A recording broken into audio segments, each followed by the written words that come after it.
Let's put some music on. Stream is live.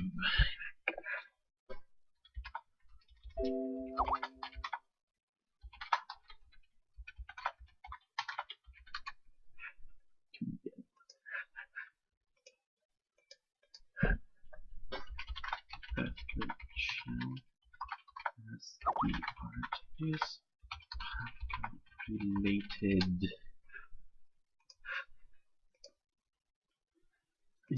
Let's put some music up. Music.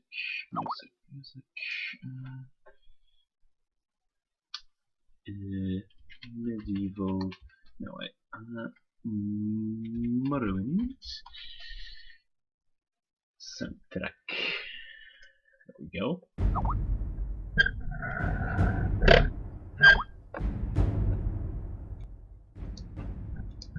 Okay, let's see. Alright, I think that the volume should be fine like this. So let me just also... oh yeah, here's the link. That's nice. And let's pop out the chat too. Okay. Where is it? Where's the button? Where's the pop out button? Chat in. Yeah, there we go. That's good. That's right. Alright, I sound fine. Apparently, that is good to know. Good to know.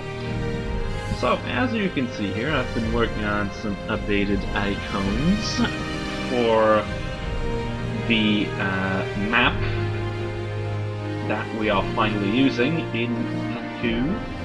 Maybe a tad loud? Alright, let me just change that up for real quick though. Let's see. That any better? How do you like that? How's that?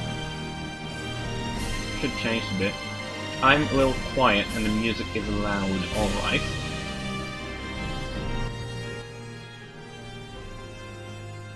How's this instead? If the music's too quiet, you gotta say it too, because I do like a bit of background noise. Anyway, oops, already colored old Apollyon there, so let's actually get on with coloring the rest of them.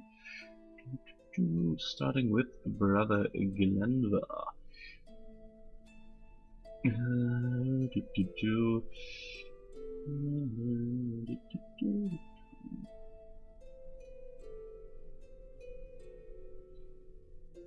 know, you gotta wonder, like in terms of skin color, what dwarves would be like, because, you know, with all the underground associations, you'd expect them to be quite pale-skinned, and I suppose it also sort of depends on their homelands, I guess, and where that's geographically located, but I actually don't really know. Depends, I guess. Maybe fluctuates a little bit. What does the chat think about what dwarves? Alright, yeah, I'm gonna bump it up a little bit. There we go. So what does the chat think about dwarves and their probably more current skin tones, or at least what would be sort of general, like, would they be as diverse as humans in terms of skin tones? Would they be more inclined towards paler skin tones because of their northern and sort of underground related heritage? I don't know. Maybe probably southern dwarves as well, who are quite different. I wonder how they differ in culture actually, if there's you know, different types of mines, I guess, different types of all that. Of course, going with the mining stereotype here, like the bigot that I am, we all love that. hay hoes and such.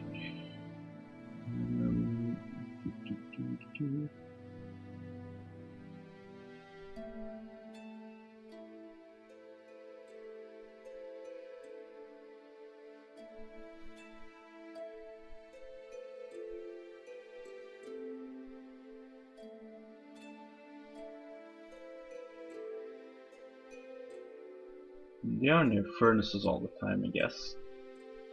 Wait,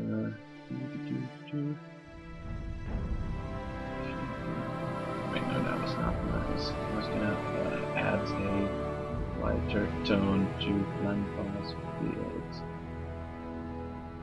How? If Haggis is already here, how old is Glenvar actually? Maybe like not old as in years, because with a lot of Pathfinder races that isn't really a very useful standard, but like relatively what age class or age group would he be in? Would he be relatively old, or just sort of middle-aged? Do dwarves get gray hair quicker than humans? Is this some other reason?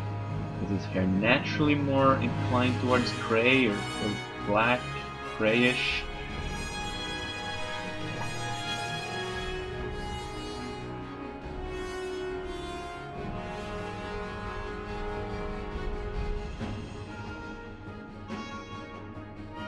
Yeah, I guess dwarves would get like a furnace tan, actually. No, I don't know. Would it? Because you don't actually get tanned from artificial light, only from sunlight, which has UV in it, if I'm not mistaken. So, I don't know, would that darken the skin color? Maybe there's other reasons why it would. I'm not sure.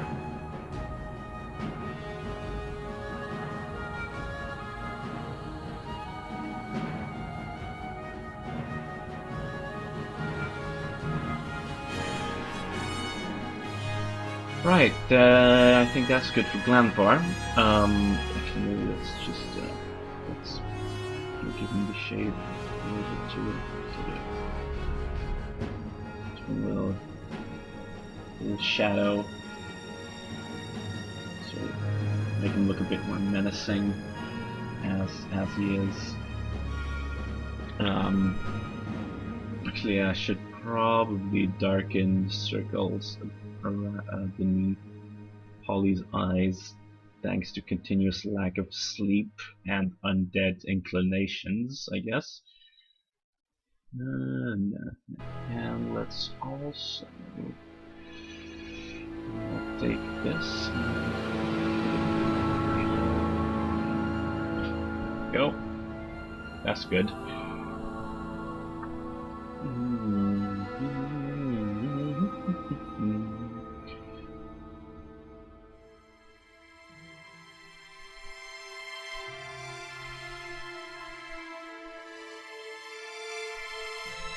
Is getting line right, just more subtle shading. Alright, you found it, that's good. I'm actually gonna turn Skype sound off, because that can get a little bit annoying. There we go. Bloop. Alright, then next up, Fire. Fire.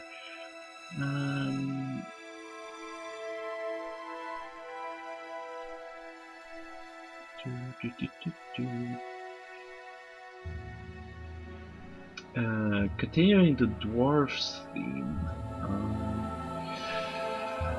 I don't know actually. What, like, in the, if anyone knows, on the Pathco world map, where are sort of the dwarven kingdoms situated? If anyone knows that, I would assume sort of in the north of the geographical world, but I'm not entirely sure. And if they are, do you think that there's any other dwarf dwarf settlements, maybe, or dwarf country elsewhere in the world, because we've pretty much only covered like the continent that we as a Pathfinder group are located on, but I don't actually know a lot about where other things would be situated. Either in Pathfinder canon or even in Pathco canon, if you will, because I do think that those two differ quite a bit on a few subjects, especially geography, I think. Because I remember that we have a lot of course, when you're making your own adventure and stuff, you're gonna have a lot of locations that don't really conform to the Pathfinder canon, which is nice. Which is nice. I like sort of making your own stuff up, sort of going with that, sort of making it correspond with the characters that you're playing, all of that. It's nice.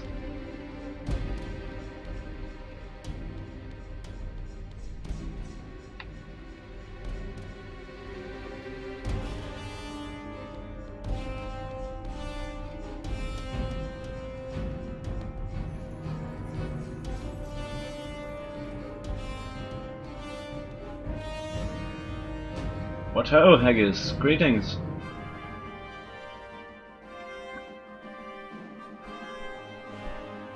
Well, Glanvar has been shaved again. Well, he has his beard still. Maybe you're referring to the haircut, though. I don't know.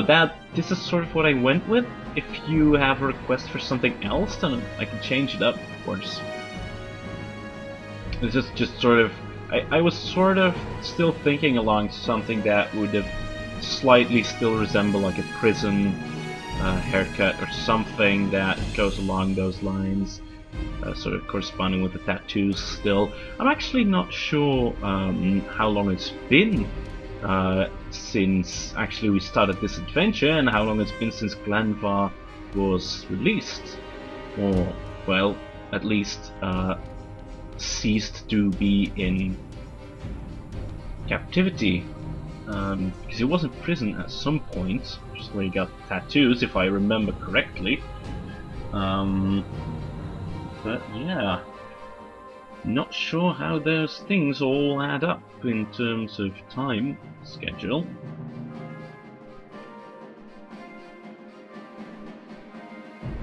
Oh yeah, he's been out of the clinic for a while. I figured that because he would have had some time to train as a monk and all of that. So, yeah. Oh yeah, yeah. Well, yeah.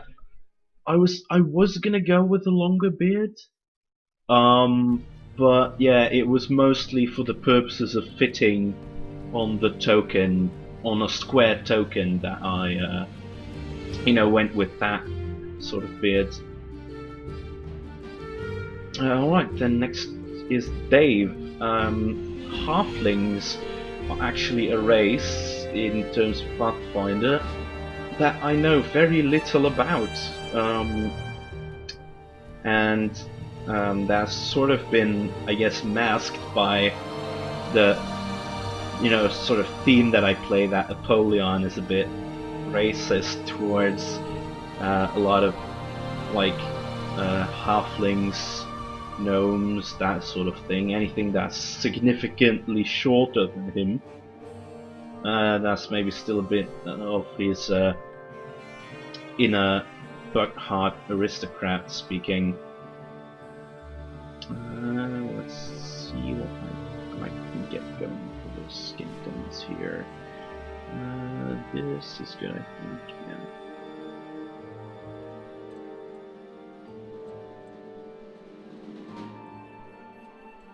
So yeah, I'm actually not that acquainted with halflings as a race, with their sort of culture, their location, the climate, whatever you will.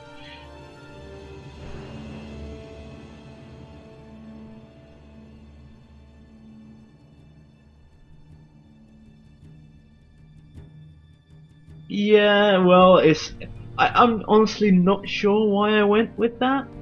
If you want to change it up, no problem. Like, just it's a small change. So if you had anything else in mind, please do tell. While you're considering it, I'll jump to Sigmund in the meantime. And yeah, it's sort of you're not quite wrong when you say that, Hellhounds, because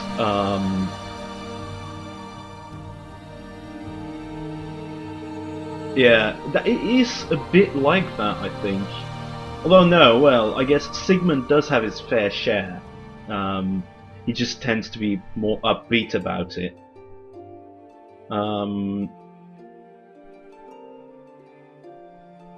But yeah, Apollyon and Glanvir, I guess, have each seen their fair share of the cruel world out there in different ways, I suppose. Whereas Glanvir has sort of been seen more of the criminal side. Apollyon would have seen a lot more of the, well, weirder sides of life, sort of the when, you know, weird magic gets the run of things and that sort of thing. You know, he's in his lifetime he's spent a lot of time roaming the world, because he is, by human standards, quite old. So he would have seen a lot of shit, if you will.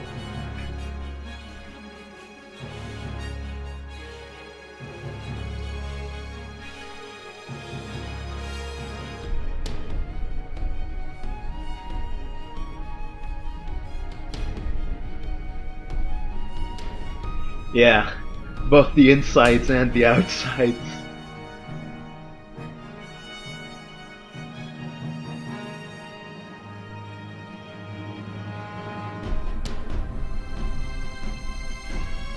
And I guess that in his time that he was still with the Buckhart family, he might have seen the uglier side of high society as well.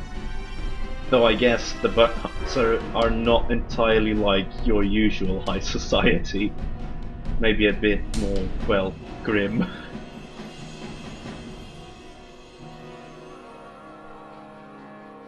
Though I don't think that within, like, Ossenheim bounds they differ much in terms of behavior from usual spoiled and stuck-up aristocracy.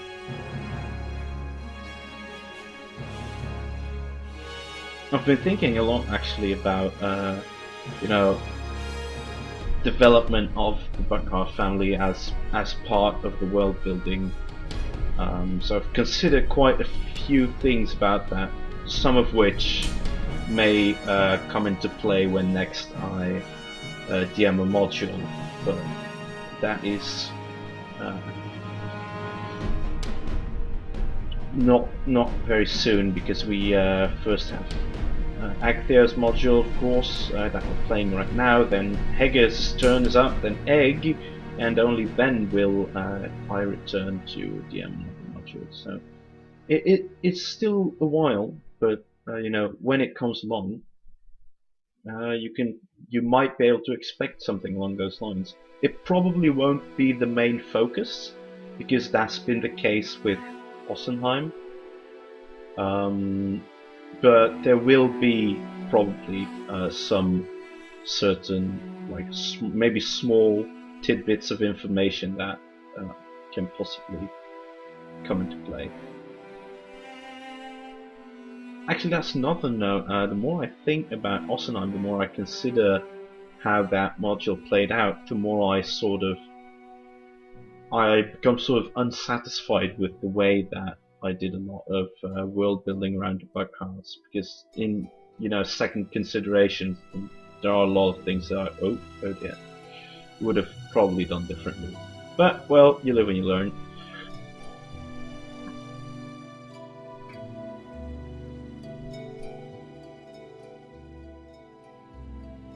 Yeah, hey, there's yeah, they just make golems of flesh and then explode them whenever they become useless. Pretty much. Well, I wouldn't say that there's no flesh in them, After all, you know that goop stuff. You don't know how that's made.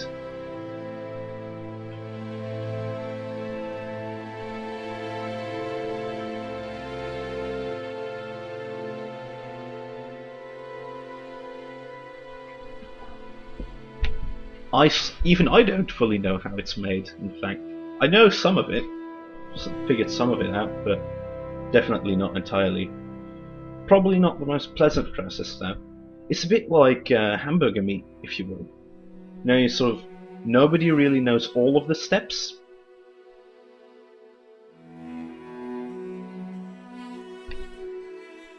Ah, hello, Actheo. Greetings. Welcome to Monstream. And yeah, that was definitely a possibility. That will be a lot of work, and we will be starting with Fallen Fortress. Soylent Green, yeah. Well, why not? Egg, have you considered maybe another haircut for Dave then, if you wanted to sort of change things up a little bit with that? Because that is definitely possible. So, if you had any idea, you know, that I'd say shoot. In the meantime, oh yeah, in the meantime I can line Gilhelm's little icon here.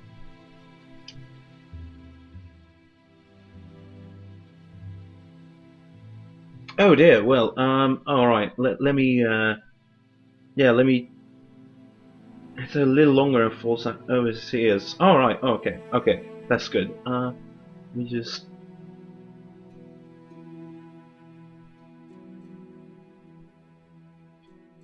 he is a chipper bastard, that is very true. Alright, let me just, get to the line art here a bit then. 5 back. Alright, so let's see, how do I do that here?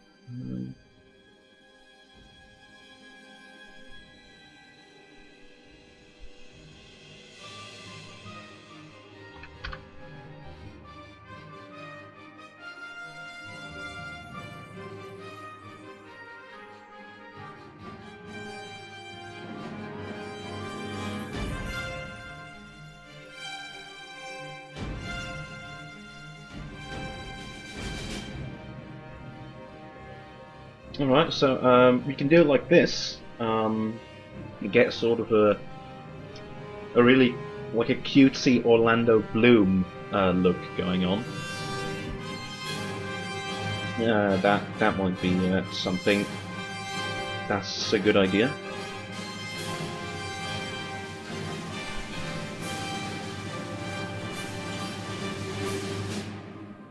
Well, Fallout 4's pretty good. Oh, you made a Gilhelm in Scribblenauts. Oh, that is amazing. I'm gonna be fair, however, I have used print screen on a game quite a few times. As silly as it is. Though that was mostly non-Steam games though, so that's probably the reason for that. Actually, how many non-Steam games do I even own? Not a lot. Not a lot at all, in fact. I think maybe... I'm not sure. I think maybe Hearthstone is one of the few. Probably used it on that.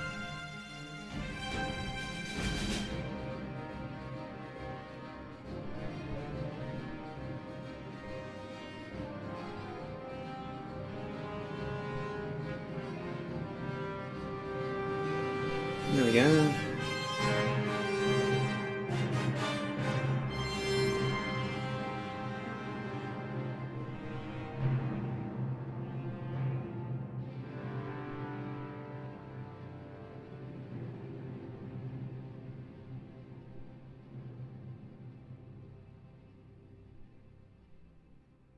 There we go. Now he really does look something like a tiny blonde Orlando Bloom. That is quite nice. Yeah, it is sort of like Frodo. Only blonde and, I guess, more happy. I guess Frodo was usually quite happy, you know. Apart from, like, the entire second half of the journey.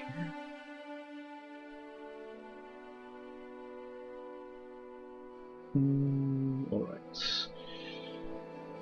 Is that sort of blonde that you were going with? Um,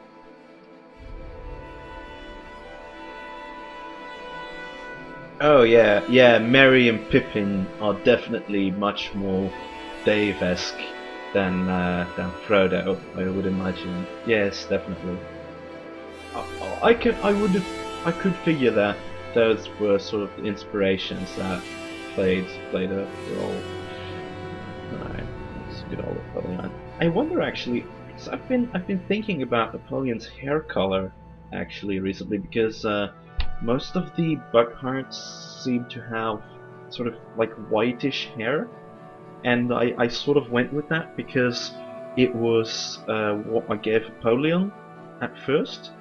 But now I'm sort of wondering if that's a side effect of the whole undead bloodline thing, or if the Buckhart family is just happens to be Scandinavian blonde. And honestly, I'm tempted to go with the second one, that it just happens that the uh, Buckharts happen to have a strong gene for Scandinavian blonde hair. Alright, so now let's line Gilhelm for a bit. Yeah, it could be a bit of both. That's true. Because because Napoleon's hair is more of a Scandinavian blonde, sort of the still a bit of that yellowish blondish tinge in it, while a lot of the Buckhearts seem to have like almost plain white hair. So that might be a bit, you know, that might be the whole being dead thing. Though I am considering giving the Buckhart family a visual revamp, because I'm not entirely satisfied with just the grey skin look. So I might give them a bit of a visual update, if you will. But I'll probably only do that when next I have time to draw art of them, or when I need to do something for I don't know what. Let's actually quickly open up. No.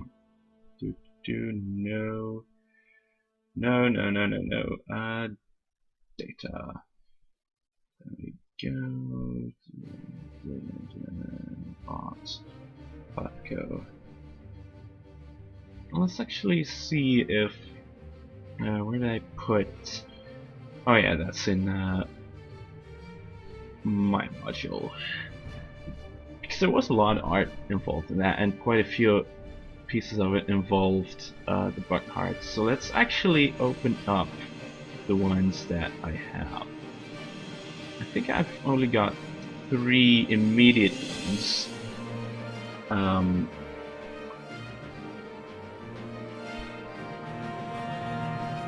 Yeah, Dave and his. Yeah, I think family is quite an important theme in halfling culture, isn't it? Like they're very, very big on their families. If Lord of the Rings is anything to go by, in fact. So if it would be, then I think that would very much be very interesting to sort of take a look at Dave's family, because they do also have an adventuring history, don't they, with Hilda and all that.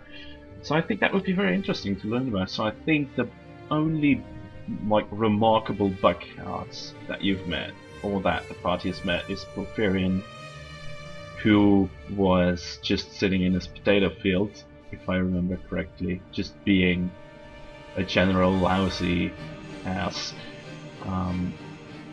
Mayland Buckhart, who was down in the mines, being the Peridot of Buckhearts, pretty much. Just being unhappy about her position as a mines manager in general. And Leffy, who was just patrolling with ghouls. All sort of, lesser jobs. So, probably if there are bug paths in the next module that I TM, you probably might need some of the more higher up bug cards, or at least the more important ones in the general scheme of the family.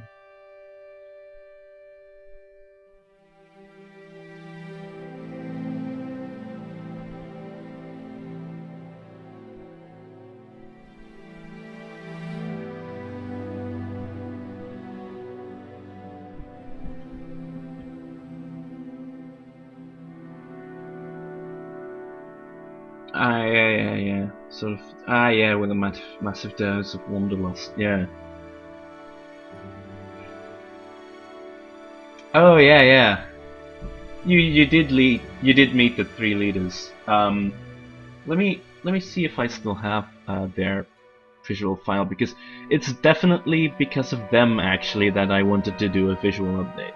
Because is that this one? Oh no, that's just a dead person. Silly me.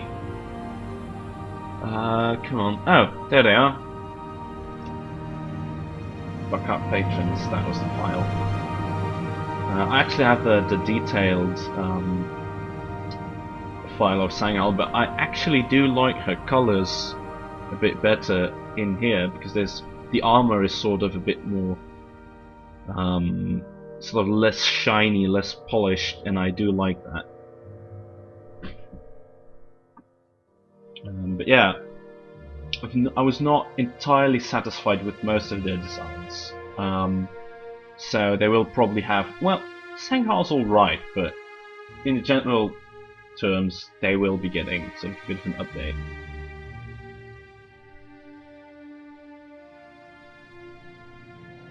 Yeah, so I think that was it concerning vampires. Oh, well, you did meet Apollion's sister, of course, although I think only briefly. Yeah, you see, that's the thing. That's the thing. Well, Drow are sort of dark, and well, yeah, that's the thing about a Drow is sort of a dark elf, if you will, sort of very dark skinned. I think they normally live underground or something like that. I'm not entirely sure. But yeah, I was definitely planning on a visual update because of those leaders looking a bit, well, looking very vanilla for the three great patrons of the Pathco Art family.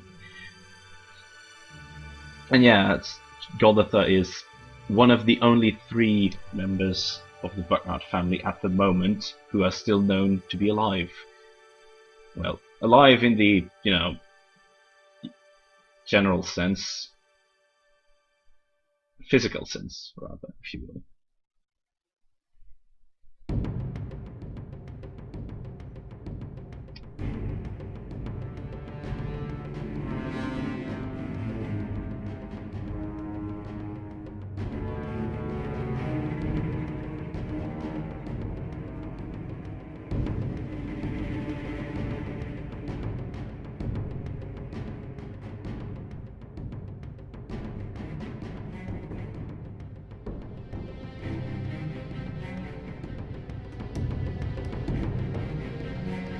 Oh, the Underdark. What's the Underdark again? Because you will have to remind me of that, because I'm not that familiar with actual Pathfinder canon. So I don't really know what exactly the Underdark is. But I guess it's sort of a...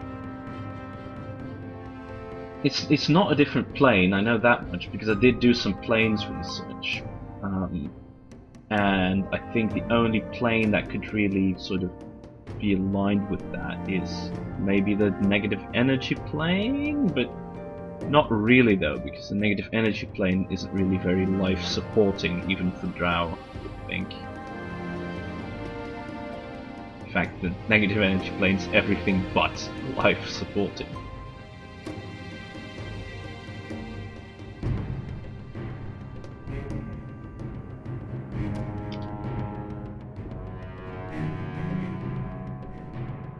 Ah, I see the deepest life zone. Ah, drowned dragon. It's basically the drown. All right, I see. Oh, I do like the idea of Celtic Cornwall things. I always like that sort of visual style.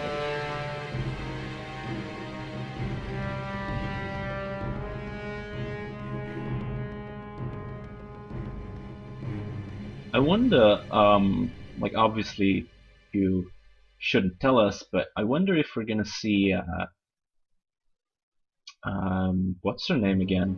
The enchantress or wizardess from the first egg module, who we all sort of imagined to be way older than she actually was, which I thought was quite funny. Alright, so there's Gilhelm. Let's color him.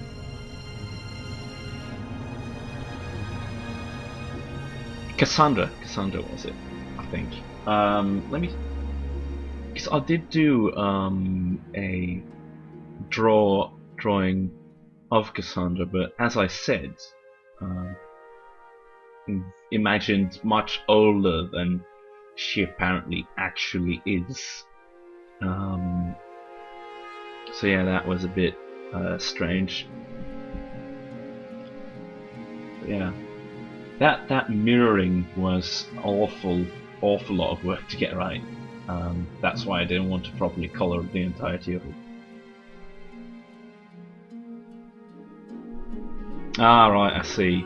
Like to reduce, reuse, and recycle. I see. Let's actually. I think that the only other drawing that I've ever done of her is on the Warp Tower title card. Where honestly, I think she looks way better because she's much more dramatic here.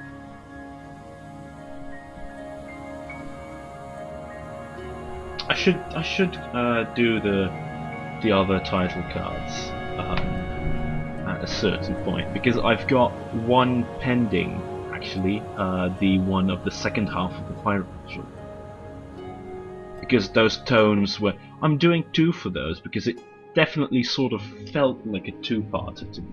Because well, partially because it had two different DMs, Chaku and myself, and also because the tone of the module was radically different once we got to, you know, from the whole bunch of antics in Skumport to the once we got onto the boat, it got a much more tropical and much more adventurous sort of feel to it, much more treasure hunter like than when we were in Skumport. So I do think that it deserves to have two title cards. Also because it was quite a long one, if I remember correctly. But apparently the Arbella one is quite long as well. But I think that the style of that might be a bit more uniform, so probably only do one title card for that.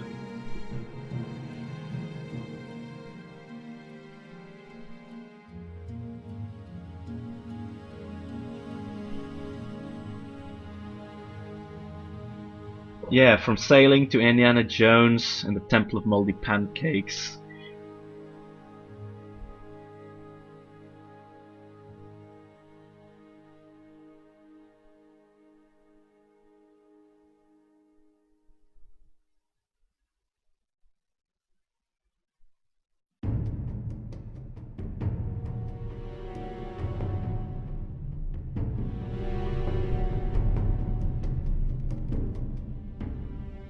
I will not be streaming for a very long time today. In fact, I will probably already be ending in like 10 minutes or something like that, because I do not have a lot of time these days, and I already had to start later than I had originally planned. But yeah, we'll just see what we get done. I am happy though that I've now finished those icons, or tokens rather, so that I can relay them to our current DM, Agtheo, if you're still in chat, whenever possible.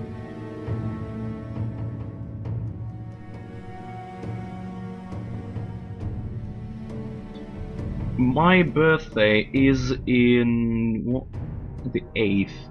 My birthday is in approximately 2 weeks. To be more precise, 13 days. Oh, your birthday was Thursday. Happy birthday, Hans. Happy birthday to you. Alright, so then we've got the tokens. I think they're looking quite right. Very good.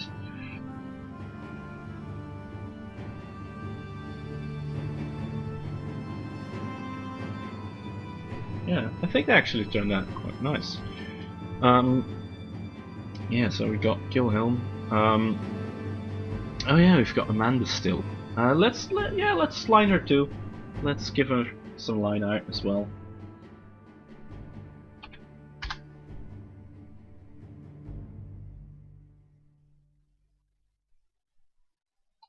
And one of your cousins was removed.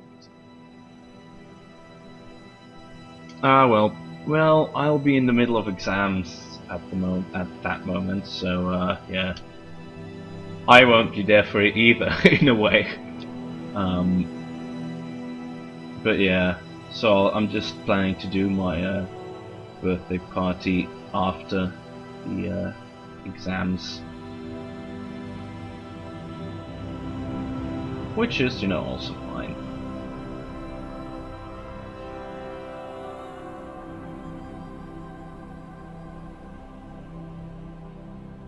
I still really love that for all the necrophilia jokes that were made in, the start of Pathco, I now actually do have a skeleton wife.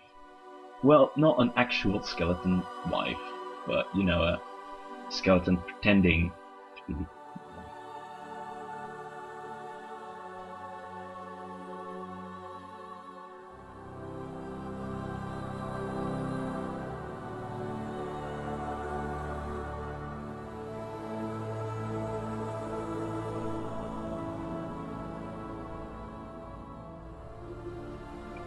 Yeah, that is true.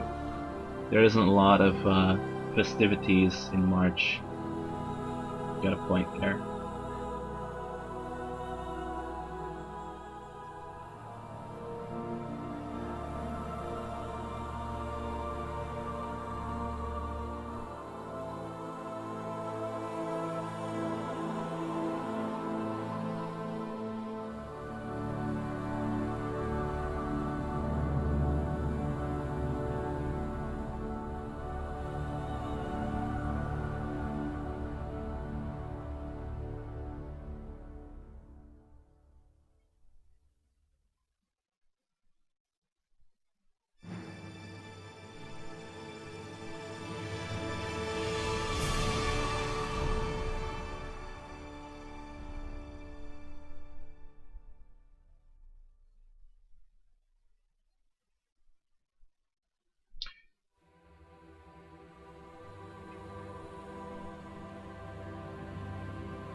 Wow, yeah, it was sort of waiting to happen, that's true. And you were born on Mother's Day.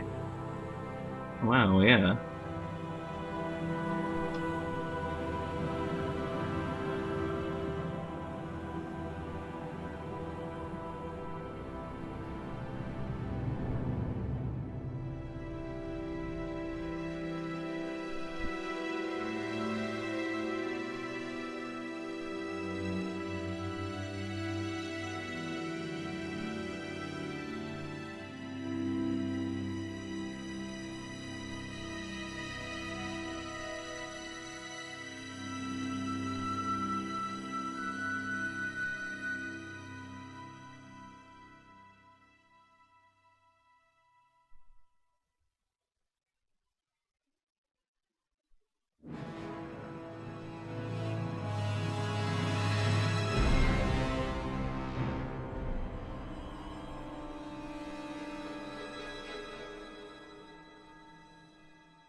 Yeah.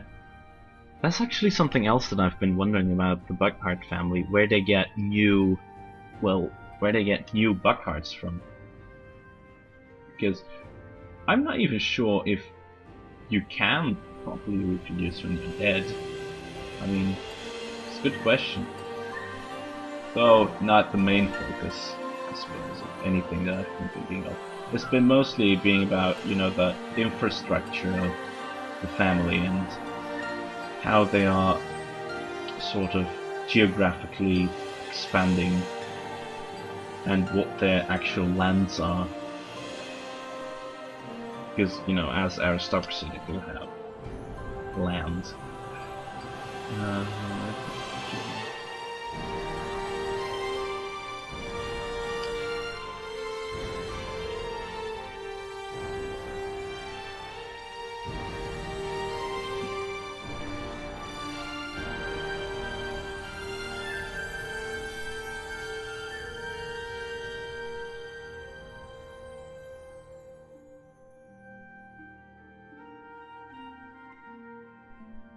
I've actually given thought too to something else, a certain character that when I next DM something you will meet, and that you've actually already met, but I will not disclose anything else on that because I do want it to be a surprise. But keep in mind that there's someone that you've met that hasn't quite forgotten you yet.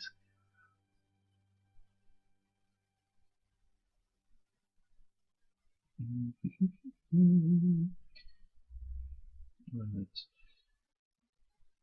I think with Amanda done, we'll probably have the most important tokens covered. I might do one for Ryan, but I'm not sure. Not sure if I care that much about dumbass little gremlin.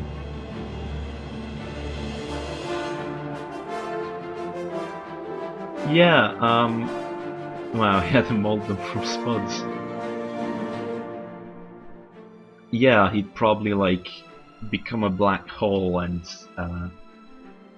tear reality apart as we know it. Which, honestly, that would be that would be the way Apollyon would want to go. Just turning into a black hole and destroying reality's fabric.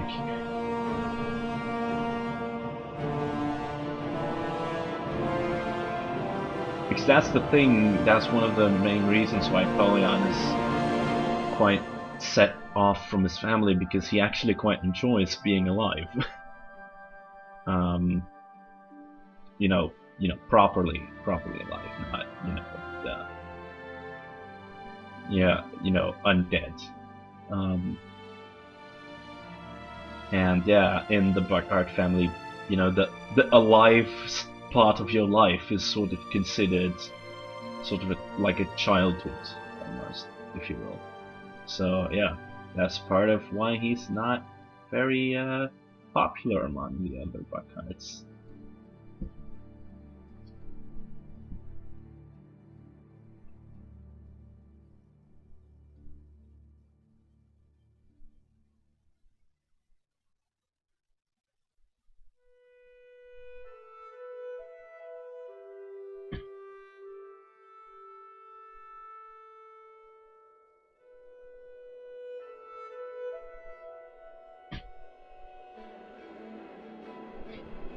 Right, there we go. So we've got Amanda over there too.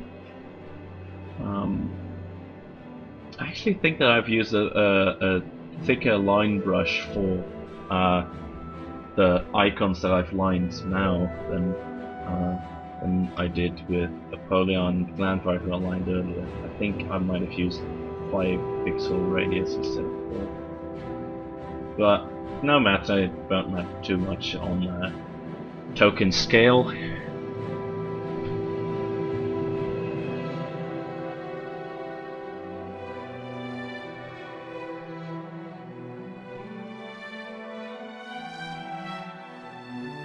Oh, yeah. I can tell you a lot about Buckhart world building. So if you are happy to listen, I will probably do that after stream.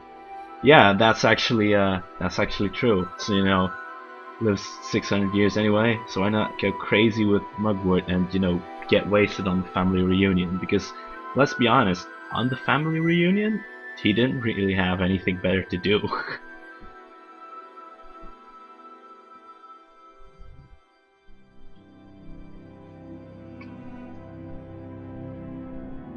Alright, so as you can see, I've had like a little sketch for Ryan's icon. I might improve that later on, but for now I think these are the most important ones. I'll probably export that and make transparent images of it later, but now is not that time. And I think that with that I will probably be ending this short draw stream of discussions about Pathco World and drawing of our main characters.